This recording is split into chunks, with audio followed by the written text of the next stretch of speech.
First, load the Shopify Point of Sale app on your Android or iOS device.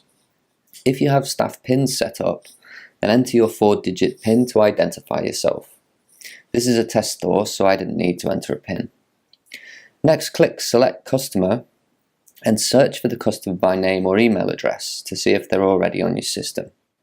If they're not already on your system, then you can create a new customer, enter their email address, and then click Save.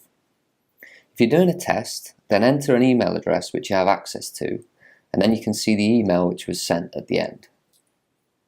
Once the customer has been created, the next step is to add the products they were interested in to the cart.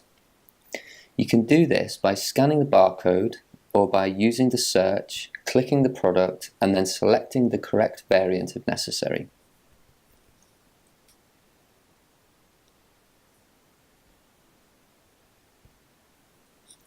Finally, click the 3 dots at the top right-hand corner of the screen and click Send Product Info.